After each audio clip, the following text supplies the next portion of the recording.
Hello dears. അപ്പോൾ next നമ്മൾ നോക്കാൻ പോകുന്നത് സ്റ്റിച്ചിങ് ആണ്. അപ്പോൾ സ്റ്റിച്ചിങ് പഠിക്കുമ്പോൾ നമുക്ക് ആദ്യം വേണ്ടത് ഒരു നോട്ട്ബുക്ക്, പെന്ന്, പിന്നീട് വേണ്ടത് ടേപ്പ്, ചോക്ക്, ട്രിമ്മർ, സിസർ, അങ്ങനെയുള്ള സംഭവങ്ങളാണ്. അതുപോലെ തന്നെ ത്രെഡ്, സൂചി, മെഷീന്, അതൊക്കെ നമുക്ക് അത്യാവശ്യമാണ് സ്റ്റിച്ചിങ് പഠിക്കാൻ വേണ്ടിയിട്ട്. അപ്പോൾ നമുക്ക് ഫസ്റ്റ് ഒരു എലൈൻ ഫ്രോക്ക് എന്താണെന്ന് പഠിക്കാം. അപ്പോൾ എലൈൻ ഫ്രോക്ക് എന്ന് പറയുന്നത് സിമ്പിളായിട്ട് വരുന്ന ഒരു ഫ്രോക്കാണ്. പക്ഷേ ഈ ഫ്രോക്ക് വെച്ചിട്ട് തന്നെ നമുക്ക് പല രീതിയിൽ പല മോഡൽസ് ചെയ്തെടുക്കാം എന്നുള്ളതാണ്. ഇപ്പോൾ നെറ്റിൽ വേണമെങ്കിൽ എടുക്കാം, അല്ല നമുക്ക് ഷിഫോൺ മെറ്റീരിയലിൽ ചെയ്തെടുക്കുമ്പോൾ വേറൊരു ടൈപ്പ് മോഡലാവും. അങ്ങനെ എലൈൻ ഫ്രോക്കിൽ നമുക്ക് ഒരു ബേസിക് ആയിട്ടുള്ള മെത്തേഡ് പഠിച്ചു കഴിഞ്ഞാൽ തന്നെ നമുക്ക് ഒരുപാട്, ഇപ്പോൾ വലിയവർക്കും കുട്ടികൾക്കും ഒരേപോലെ നമുക്ക് സ്റ്റിച്ച് ചെയ്യാൻ പറ്റിയ ഒരുപാട് ടൈപ്പ് ഫ്രോക്കുകളാക്കി എടുക്കാൻ പറ്റും ഈ ഒരു എലൈൻ ഫ്രോക്ക് എന്ന് പറയുന്നത്. അപ്പോൾ ഈ എലൈൻ ഫ്രോക്ക് എന്ന് പറഞ്ഞത് ഒരു ഒറ്റ പീസ് ക്ലോത്തിൽ വരുന്നതാണ്. അതായത് ഒരു പീസ് ക്ലോത്താണ് ഇത് എന്നുണ്ടെങ്കിൽ ഇതിന് വേറെ കട്ടിങ്ങോ സെൻറ്റർ കട്ടിങ്ങോ ഒന്നും വരാണ്ട് നമ്മൾ ഒരൊറ്റ ക്ലോത്തിൽ ചെയ്തെടുക്കുമ്പോഴാണ് എലൈൻ ആവുന്നത്. ഓക്കെ, മുകളിൽ നിന്ന് താഴെ വരെ നമുക്ക് എത്ര ലെങ്ത്ത് വേണോ അത്രയും വരെ നമ്മൾ ഒരൊറ്റ ക്ലോത്തിൽ ചെയ്തെടുക്കുന്നത് കൊണ്ടാണ് എലൈൻ ഫ്രോക്ക് എന്ന് പറയുന്നത്. ഈ ഒരു എലൈൻ ഫ്രോക്ക് നമുക്കൊരു 3-4 ഇയർ വരുന്ന കുട്ടികളുടെ അളവിലൊന്ന് പറഞ്ഞു നോക്കാം. നമുക്ക് ആദ്യം വേണ്ടത്, എന്ത് ഡ്രസ്സ് സ്റ്റിച്ച് ചെയ്യണമെങ്കിലും നമുക്ക് ആദ്യം വേണ്ടത് ലെങ്ത്താണ്. ലെങ്ത്ത് എന്ന് പറഞ്ഞാൽ എത്ര നീളം വേണോ അതാണ് ലെങ്ത്ത്. നമുക്ക് 22 ഇഞ്ചാണ് എന്നുണ്ടെങ്കിൽ അതിൻ്റെ കൂടെ നമുക്ക് എന്ത് വേണം, സീം എലവൻസ് വേണം. സീം എലവൻസ് എന്ന് പറഞ്ഞാൽ നമുക്ക് തയ്യൽ തുമ്പ്, നിങ്ങൾ കണ്ടിട്ടുണ്ടാവും, സ്റ്റിച്ചിങ് കഴിഞ്ഞിട്ട് വരുന്ന ഒരു ഭാഗം കുറച്ച് ഒരു 1 അല്ലെങ്കിൽ 1.5 ഇഞ്ച് വരെ നമുക്ക് തയ്യൽ തുമ്പ് വേണം. നെക്സ്റ്റ് വരുന്ന ഷോൾഡറാണ്. ഷോൾഡർ എന്ന് പറഞ്ഞാൽ നമ്മളുടെ ഷോൾഡർ, ആ ഒരു കുട്ടിക്ക് വേണ്ട ഷോൾഡർ, ഒരു കൈയിൻ്റെ അടുത്ത് നിന്ന് മറ്റേ കൈ തമ്മിലുള്ള അകലമാണ് ഷോൾഡർ വരുന്നത്. അപ്പോൾ ഷോൾഡർ നമുക്കൊരു 8 ആണെന്നുണ്ടെങ്കിൽ അതിൻ്റെ പകുതിയിലാണ് നമ്മൾ മാർക്ക് ചെയ്യുക. ഓക്കെ, അപ്പോൾ നമ്മൾ 4 എടുത്തിട്ടുണ്ട്. നെക്സ്റ്റ് വരുന്ന ചെസ്റ്റാണ്. ചെസ്റ്റ് എന്ന് പറഞ്ഞാൽ നമ്മളുടെ കഴുത്ത് കഴിഞ്ഞിട്ട് വരുന്ന പോർഷൻ, അതാണ് ചെസ്റ്റിൻ്റെ അളവ് എന്ന് പറഞ്ഞത്. അപ്പോൾ ചെസ്റ്റിൻ്റെ അളവ് 20 ആണെങ്കിൽ നമ്മളത് ഡിവൈഡ് ചെയ്തെടുക്കുമ്പോൾ നമുക്ക് 6+1 എന്നുള്ള അളവ് കിട്ടും. അതായത് നമ്മൾ ചെസ്റ്റ് ആയാലും വേസ്റ്റ് ആയാലും ഹിപ്പായാലും നമ്മൾ മാർക്ക് ചെയ്യുന്നത് എങ്ങനെയാണെന്ന് വെച്ചാൽ ചെസ്റ്റ് +4 ഡിവൈഡഡ് ബൈ 4. ഇതൊരു തിയറിയാണ്. ഈ തിയറി യൂസ് ചെയ്തിട്ടാണ് നമ്മൾ എപ്പോഴും ചെയ്യേണ്ടത്. 4 ആക്കി മടക്കി നമ്മൾ എന്ത് ക്ലോത്ത് കട്ട് ചെയ്യുകയാണെങ്കിലും നമുക്ക് വലിയവർക്കായാലും കുട്ടികൾക്കായാലും നമ്മൾ ഫോളോ ചെയ്യേണ്ട ഒരു തിയറി എന്ന് പറയുന്നത് ചെസ്റ്റ് +4 ഡിവൈഡഡ് ബൈ 4 ആണ്. നെക്സ്റ്റ് വരുന്നത് വേസ്റ്റ് ആണ്. വേസ്റ്റ് എന്ന് പറഞ്ഞു വരുന്നത് ഷേപ്പിൻ്റെ ഭാഗമാണ് നമുക്ക് വേസ്റ്റ് വരുന്നത്. അത് നമുക്ക് 18 ആണ് എന്നുണ്ടെങ്കിൽ ഈ ഒരു തിയറി ഫോളോ ചെയ്യുമ്പോൾ നമുക്ക് 5.5 കിട്ടും. 5.5+1 നമുക്ക് തയ്യൽ തുമ്പ്.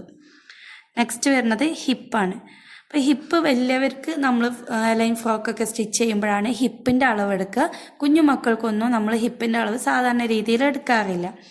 മിക്കവാറും കുഞ്ഞുമക്കൾക്ക് ചെസ്റ്റിൻ്റെ സെയിം അളവ് തന്നെയാണ് ഹിപ്പ് ഉണ്ടാവാറുള്ളത്.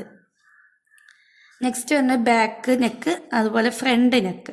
പിന്നെ കുഞ്ഞുമക്കൾക്ക് ബാക്ക് നെക്കും ഫ്രണ്ട് നെക്കും സെയിം ആയിട്ട് എടുക്കും. വലിയവർക്കാണെങ്കിൽ 2 ആയിട്ട് എടുക്കും.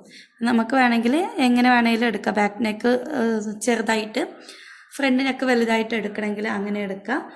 അപ്പോൾ അത് നമ്മളുടെ ഇഷ്ടമാണ്. നെക്കിൻ്റെ ലെങ്ത്ത് ആദ്യം നോക്കാം. നമുക്ക് ഫ്രണ്ട് നെക്കിൻ്റെ ലെങ്ത്ത് ഒരു 3 ആണ് വരുന്നത് എന്നുണ്ടെങ്കിൽ ബാക്ക് നെക്കിൻ്റെ ലെങ്ത്ത് നമ്മൾ 2 ഇഞ്ച് എടുക്കാൻ പാടുള്ളൂ. പിന്നീട് വേണ്ടത് നമുക്ക് നെക്കിൻ്റെ വിഡ്ത്താണ്, നെക്കിൻ്റെ അകലം. നെക്കിൻ്റെ അകലം നമുക്ക് 1.25 മുതൽ 2 ഇഞ്ച് വരെ 3 വയസ്സുള്ള കുട്ടികൾക്ക് എടുക്കാം. അതുപോലെ തന്നെ നെക്കിൻ്റെ ലെങ്ത്തും വിഡ്ത്തൊക്കെ കാണാൻ വേണ്ടിയിട്ട് നമുക്ക് തിയറീസ് വേറെയും ഒരുപാട് ഉണ്ട്. നമുക്ക് ജസ്റ്റ് ഇതിൻ്റെ സ്ട്രക്ചർ എങ്ങനെയാണ് വരയ്ക്കുക എന്ന് നോക്കാം. അപ്പോൾ ഇത് 4 ആക്കി മടക്കിയ ക്ലോത്താണ്, 4 ഫോൾഡായിട്ട് മടക്കിയിടുന്ന ക്ലോത്താണ് എന്നുണ്ടെങ്കിൽ നമ്മൾ പറഞ്ഞു ആദ്യം നോക്കേണ്ടത് ഫുൾ ലെങ്ത് ആണ്. അപ്പോൾ ഫുൾ ലെങ്ത് നമ്മൾ പറഞ്ഞിട്ടുള്ളത് 22+1.5, അപ്പോൾ 23.5 ഇഞ്ചാണ് നമ്മൾ മാർക്ക് ചെയ്യേണ്ടത്.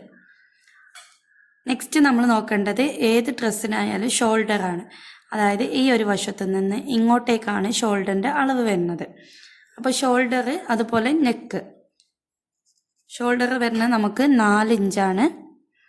നെക്സ്റ്റ് ഇവിടെ തന്നെ നമ്മൾ നെക്കിൽ ഇതിൽ മാർക്ക് ചെയ്ത് കൊടുക്കുക, 2 ഇഞ്ച് മാർക്ക് ചെയ്ത് കൊടുക്കുക. ഇനി നെക്കിൻ്റെ വിഡ്ത്ത് മാർക്ക് ചെയ്ത് കൊടുക്കാം. നെക്കിൻ്റെ വിഡ്ത്ത് മാർക്ക് ചെയ്ത് കൊടുത്തു. നെക്കിൻ്റെ ലെങ്ത്ത് മാർക്ക് ചെയ്ത് കൊടുക്കാം. ഇപ്പോൾ ഫ്രണ്ട് നെക്ക് 3 ഇഞ്ചിൽ മാർക്ക് ചെയ്ത് കൊടുക്കുക. ബാക്ക് നെക്ക് 2 ഇഞ്ചിൽ മാർക്ക് ചെയ്ത് കൊടുക്കാം. അപ്പോൾ ഈ ഒരു ലെങ്ത്ത് വരുന്നത് 3 ഇഞ്ചാണ്, ഈ ഒരു ലെങ്ത്ത് വരുന്നത് 2 ഇഞ്ചാണ്. ഓക്കെ, ഇത് തമ്മിലുള്ള അകലം 2 ഇഞ്ച്. അതായത് മുകളിൽ നമ്മൾ 2 ഇഞ്ച് കൊടുത്തു, അപ്പോൾ താഴെയും നമ്മൾ 2 ഇഞ്ച് കൊടുത്തു. ഇനി ഇത് നമുക്ക് റൗണ്ട് ചെയ്യണം എന്നുണ്ടെങ്കിൽ ഈ കോർണറിൽ നിന്ന് 1/2 ഇഞ്ച്, 1/4 ഇഞ്ച്, 1 ഇഞ്ച് വരെ നമുക്ക് എന്ത് ചെയ്യാം, ഇതുപോലെ ടേപ്പ് വെച്ച് അളന്ന് നമുക്ക് ഇങ്ങനെ മാർക്ക് ചെയ്ത് കൊടുക്കാം. അപ്പോൾ നമുക്ക് റൗണ്ടാക്കി എടുക്കാൻ പറ്റും. നമ്മൾ ഈ ഒരു ഷോൾഡർ മാർക്ക് ചെയ്ത് 4 ഇഞ്ചാണ്. അപ്പോൾ ഈ ഒരു 4 ഇഞ്ചിനെ നമ്മൾ താഴേക്കും മാർക്ക് ചെയ്ത് കൊടുക്കണം. ഈ 4 ഇഞ്ച് എന്താണെന്ന് വെച്ചാൽ ആം ഹോൾ ഡെപ്താണ്. ആം ഹോൾ ഡെപ്ത് എന്ന് പറയുന്നത് നമ്മളുടെ കൈക്കുഴിയാണ്. കൈക്കുഴി ഇവിടെയാണ് നമ്മൾ സ്ലീവ് അറ്റാച്ച് ചെയ്യാൻ പോകുന്നത്. അപ്പോൾ ഈ ആം ഹോൾ ഡെപ്ത് നമ്മൾ 4 ഇഞ്ച് എത്രയാണോ ഷോൾഡർ കൊടുക്കുന്നത് ആ സെയിം വേണം നമ്മൾ ഇറക്കി കൊടുക്കാൻ വേണ്ടിയിട്ട്. നെക്സ്റ്റ് നമ്മൾ ഇവിടെ ഒരു സ്ട്രെയിറ്റ് ആയിട്ടുള്ളൊരു ലൈന് വരച്ചു കൊടുക്കുകയാണ്. ഇതിൻ്റെ പേരാണ് ചെസ്റ്റ് ലൈൻ. ഈ ചെസ്റ്റ് ലൈനിൽ വേണം നമ്മളുടെ ചെസ്റ്റിൻ്റെ മാർക്കിങ് എത്രയാണോ നമ്മൾ കൊടുക്കേണ്ടത് അത് മാർക്ക് ചെയ്യാൻ വേണ്ടിയിട്ട്. നമ്മളിവിടെ ചെസ്റ്റ് 6 കിട്ടിയത്. അപ്പോൾ 6 പ്ലസ് നമുക്ക് തയ്യൽ തുമ്പ് 1 ഇഞ്ച് മാർക്ക് ചെയ്ത് കൊടുക്കാം. ഇനി നെക്സ്റ്റ് നമ്മൾ ചെയ്യുന്ന ഈ ഒരു കോർണറിൽ നിന്നും ഇങ്ങോട്ടേക്ക് നമ്മൾ ടേപ്പ് വെച്ച് ഒരു 1/2 ഇഞ്ചിൽ മാർക്ക് ചെയ്ത് കൊടുത്ത് ഇങ്ങനെ കർവ് ചെയ്ത് കൊടുക്കുക. ആം ഹോളിൻ്റെ കൈക്കുഴിയുടെ ഭാഗം നമ്മൾ കർവ് ചെയ്ത് കൊടുക്കുക. അപ്പോൾ നമ്മൾ ബാക്കിലെ ആം ഹോൾ ഡെപ്ത് അതുപോലെ ഫ്രണ്ടിലെ ആം ഹോൾ ഡെപ്ത് എന്ന് പറഞ്ഞിട്ട് നമ്മൾ 2 ആക്കിയിട്ട് വലിയവർക്കൊക്കെ ചെയ്യും, ഈ ഒരു നെക്ക് ചെയ്തതുപോലെ തന്നെ. അപ്പോൾ കയറ്റിയിട്ടും ഇറങ്ങിയിട്ടും ഒക്കെയാണ് ചെയ്യാറുള്ളത്. അപ്പോൾ കുഞ്ഞു മക്കൾക്ക് നമ്മൾ ഒരൊറ്റ ആം ഹോൾ കൊടുത്താൽ മതി. ഇനി വേണമെന്നുണ്ടെങ്കിൽ നമുക്ക് എന്ത് ചെയ്യാം, 2 ആയിട്ടും കൊടുക്കാം. അത് കുറച്ച് വലിയവർക്കാണ് ചെയ്യുക, കുഞ്ഞുമക്കൾക്ക് ചെയ്യാറില്ല.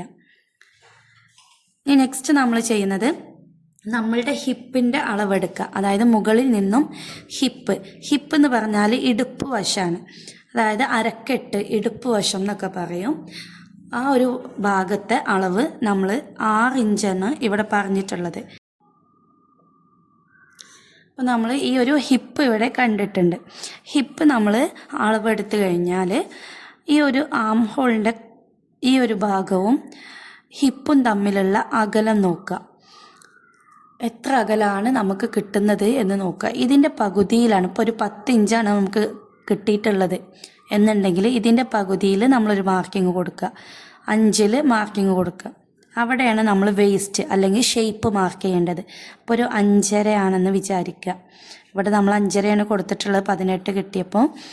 അപ്പോൾ ഹിപ്പ് ടു നമ്മളുടെ ആം ഹോള് വരെയുള്ളതാണ് നമ്മളുടെ ഷേപ്പ് കാണാനുള്ള അല്ലെങ്കിൽ വേസ്റ്റ് കാണാനുള്ള മാർഗം എന്ന് പറയുന്നത്. അപ്പോൾ ഇതിൻ്റെ രണ്ടിൻ്റെയും സെൻറ്ററാണ് നമുക്ക് ഷേപ്പായിട്ട് വരിക. അപ്പോൾ ഒരു 5.5 മാർക്ക് ചെയ്ത് കഴിഞ്ഞാൽ ഈ 6-ൽ നിന്ന് 5.5-യിലോട്ടേക്ക് ആദ്യം മാർക്ക് ചെയ്യാം. വീണ്ടും ഈ ഹിപ്പ് 6-ലോട്ടേക്ക് മാർക്ക് ചെയ്യാം.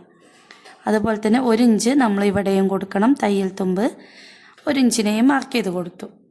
ഇനി നമ്മൾ ചെയ്യേണ്ടത് ഈ ഒരു 6 ഇഞ്ചിനെ നേരെ താഴേക്ക്, നമ്മളുടെ ഫുൾ ലെങ്ത്ത് ഇവിടെയാണ് കിടക്കുന്നത്, താഴേക്ക് മാർക്ക് ചെയ്ത് കൊടുത്ത് +4 + 1.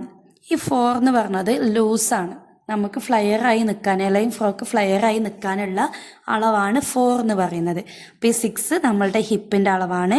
ഹിപ്പിൻ്റെ സെയിം അളവ് ഇവിടെ മാർക്ക് ചെയ്ത് കൊടുത്തു, +4 മാർക്ക് ചെയ്ത് കൊടുത്തു, +1 എന്ന് പറയുന്നത് തയ്യൽ തുമ്പാണ്. അപ്പോൾ നമ്മൾ ഈ ഒരു 6-ൽ നിന്ന് ഈ 4-ലോട്ട്, അതായത് 6 + 4 10, ടോട്ടൽ 10 കിട്ടുന്നിടത്തൊക്കെയാണ് നമ്മൾ ആദ്യം മാർക്ക് ചെയ്യേണ്ടത്.